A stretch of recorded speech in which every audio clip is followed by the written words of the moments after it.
Our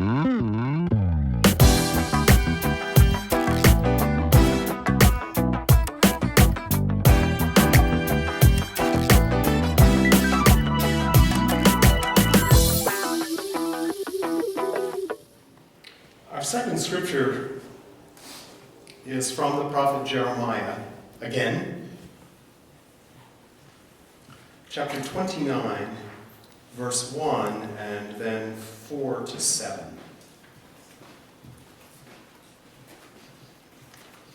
These are the words of the letter that the prophet Jeremiah sent from Jerusalem to the remaining elders among the exiles, and to the priests, the prophets, and all the people whom Nebuchadnezzar had taken into exile from Jerusalem to Babylon.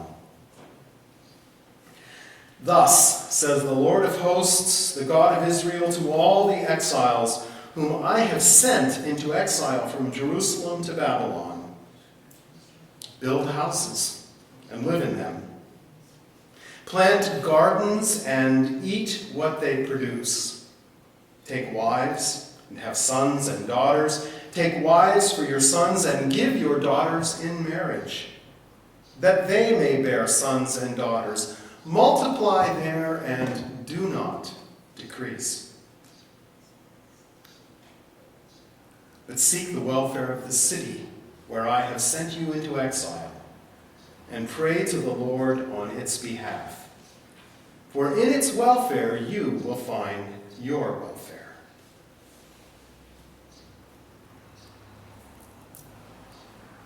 Yesterday we had some time with some friends, and we got talking about places where you've lived and some of the special things, or some of the things that made those places special. And if you spend much time doing that, pretty quickly you find that almost every place has something to commend it. But the reality is we live in a really special one, don't we? How often we've been sitting in a restaurant and we hear the people from the table next to us say, "Man, I wish I could live here." Or you hear it as you're walking on the beach. Even hear it sometimes in the grocery store line. "I wish I could live here." Or more than once I've been in a tasting room and been talking to the people next to us, and they say, "Where do you live?" And we say, "Oh, about a mile from here." And they go,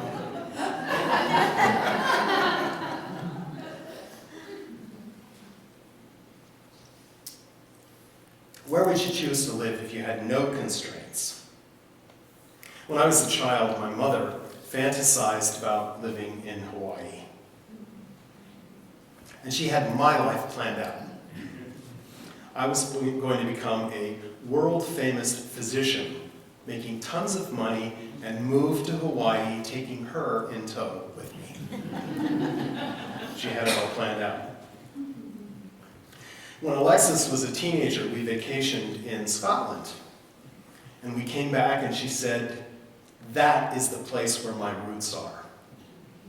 I want to live in Scotland. It is the place where I feel most myself." You may have a place like that, a place that just feels like this is where I should be, this is where I belong, or maybe not. But there are also places that we clearly don't want to live. About a month ago, I read a fun article from a journalist who wrote this article on the worst place to live in the United States. And they'd come up with this place through some criteria. They had, scenery and recreational opportunities, medical care, educational opportunities, income, et cetera, et cetera, et cetera. And they put all this matrix together and said, "This is the worst place to live in America." Now, the funny part was, after he had written the original article, he went there and fell in love with the place and moved there. But there are places that we would call the worst place to live. When I was graduating from seminary, we have this computer form that all clergy fill out called an American Baptist Personnel Form. And it's got a place on it where you put a place you don't want to go. And I clicked Nebraska, and North and South Dakota, and probably Oklahoma, maybe a couple of other places. I was clear that I won't go there. I don't care. I won't go there. And the truth is, I still have one of those profiles somewhere out there. I have never unchecked those check marks. But the reality is people do become acclimatized to the place they live, and they minimize the problems and they amplify the strengths. People who live in snow country, who live in places where it gets to 30 below, Savannah's going to have a really hard time. They learn to live with that. And in large degree, they learn to enjoy it. But those folk who live in the Great White North can't imagine life with a wildfire or an earthquake.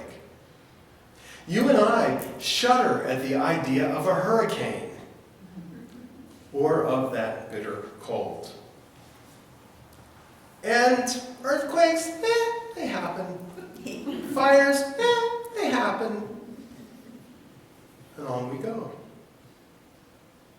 The places we live become home, usually, but not always. Imagine the Israelites. Babylon had literally destroyed everything. The war had ended quickly. It really was a shock and awe kind of an experience for them. The majority of the young men were dead. The majority of the young women had been taken off by invading armies as spoils of war. The people who were left behind didn't even have time to grieve before they knew in their guts what had happened. They were put on a march, forced to march into exile. Families were split up, property was left behind, friends and lovers had no expectation they would ever see each other again. Their grief turned to this mindless numbness as they walked, leaving everything behind. Imagine that. Imagine leaving everything behind. And on Babylon's part, it was a brilliant strategy. If you have destroyed all social ties and all social networks, your captives can't band together and rise up and revolt. They don't have even enough structure to do that. You break apart families and cultures and communities, and there's nothing left upon which to build. But eventually the numbness wears off. The grief turns to rage, hatred, desire for revenge, but there was no way to channel that. The words of the psalmist that we read in that very situation are reasonable, if not really heartbreaking. By the rivers of Babylon, there we sat down, there we wept when we remembered Zion. On the willows there we hung our harps, for there our captors asked us for songs, our tormentors asked us for mirth, saying, "Sing us one of the songs of Zion." How could we sing the Lord's song in a foreign land? If I forget you, O Jerusalem, let my right hand wither, let my tongue cling to the roof of my mouth if I do not remember you. If I do not set Jerusalem above my highest joy. Remember, O Lord, against the Edomites, the day of Jerusalem's fall. How they said, tear it down, down to its foundations. O daughter Babylon, you devastator, happy shall they be who pay you back what you have done to us. Happy shall they be who take your little ones and dash them against the rocks. It's understandable. The Israelites could not imagine a worse place to be. The worst beyond their imaginings had already happened, and the place they found themselves reinforced that pain each and every day. It was not, and they swore, would never become home, lest their right hand wither and their tongues cling to the roof roofs of their mouths. They hated everyone. They hated their captors, obviously, for what they had done, but they even hated the other victims of Babylon's violence, because those people reminded them each day of everything they had lost. They reminded them, no, you're not at home, and neither are we. And it's to that situation that Jeremiah speaks. And they're shocking words too.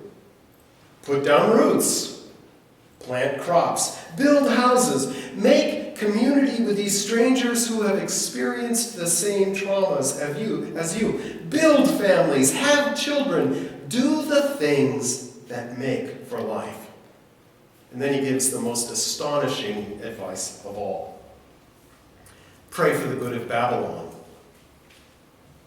Work for the good of Babylon. Can you imagine their response? Are you crazy? Don't you remember what these people did? And you want us to pray for their good? What is wrong with you? What is wrong with you? And I can hear Jeremiah kind of shrugging and saying, well, yeah, but the past is past and can't be changed.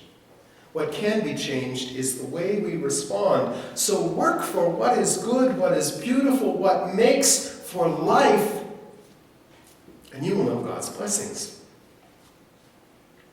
And in spite of their commitment to never do so, the people eventually did exactly just that. They made lives. They put down their roots. They found life. Beautiful, wondrous, and full. They built houses, planted crops, made friends, married, had children and grandchildren. They built life. Now, the passage refers to a physical place, and I've preached it that way before. I preached this passage 3 years ago. In 16, as we were approaching the election, and you probably remember, there were folk on both sides of the spectrum who were saying exactly the same thing. If she wins, I'm moving. If he wins, I'm moving. It was kind of fun to think, where are you going to move to? But it was real, and the feelings were real. And I preached on the passage, and I talked about staying here and working to make this place a better place. But the reality is that the passage doesn't have to speak only about a physical space, but also about our psychological and spiritual home. And that's where this fun little book that I read a couple of weeks ago that kind of fell into here. And it's called The Little Book of Hygge, Danish Secrets to Happy Living. And the synopsis of the book basically is, find joy in simple things, learn to be content, especially when the storm is raging around you. And in every study, the Danes come out as the happiest people on earth. Every study. And the people who study such things point to this little concept of hygge. And as I was reading it, I was struck by how different that orientation is to the typical American orientation, where we are told, hunger for more. More money, more stuff, more extreme experiences, more status, more everything. Just more. Greg told me to turn my bass down this morning, and I couldn't help but think of one of my musicians' friend who whenever he's doing a sound check and the soundman asks, what would you like? He always responds, more. That's American. But inevitably, it ends up being frustrating and heartbreaking because more doesn't do anything for our hearts, does it? In the end, we end up just chasing that fantasy, and it never makes us happy. And so I found myself, as I was looking at the passages this week, looking at the parallels of that Hygge versus the American way and the psalmist versus Jeremiah. And this is where Jeremiah began to speak to me this year. That God is calling us to contentment, to wholeness, to shalom, to, if we were Danes, Hygge. In our lives, whatever they might look like.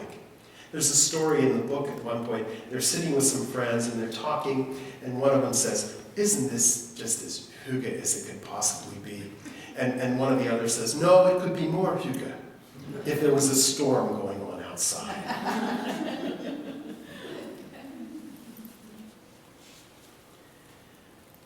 We find times when our bodies don't do what they once did.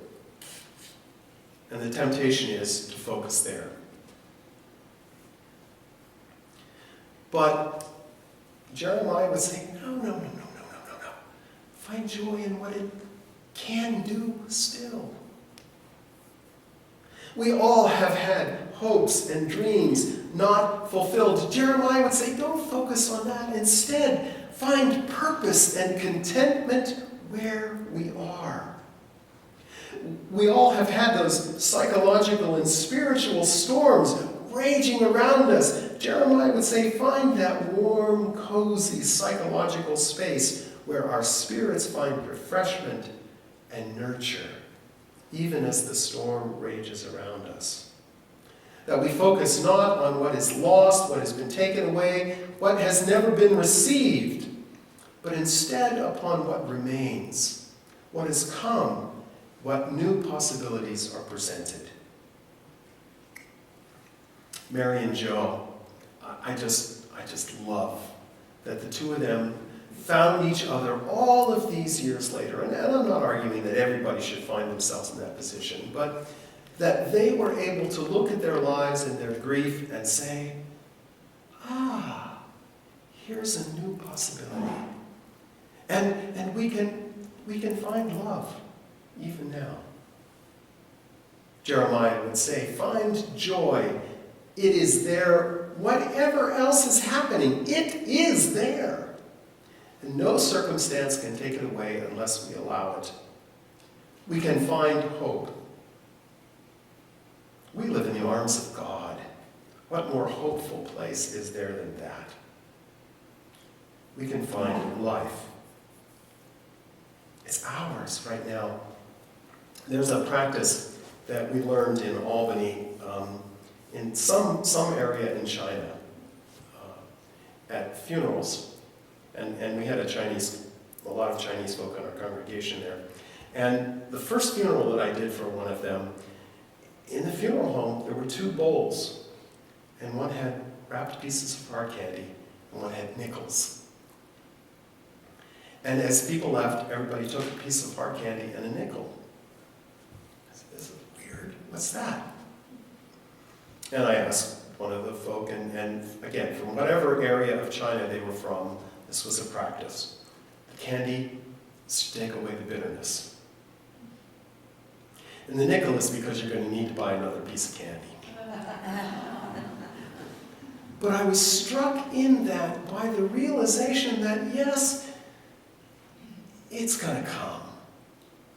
But there's a way to address it. There's a way to find hygge, even when the storms are there, even when the bitterness comes our way. And that's what Jeremiah said to me this week. You don't have to build literal houses, but we can find solidity and life, whatever comes our way. And that's God's grace poured out for us.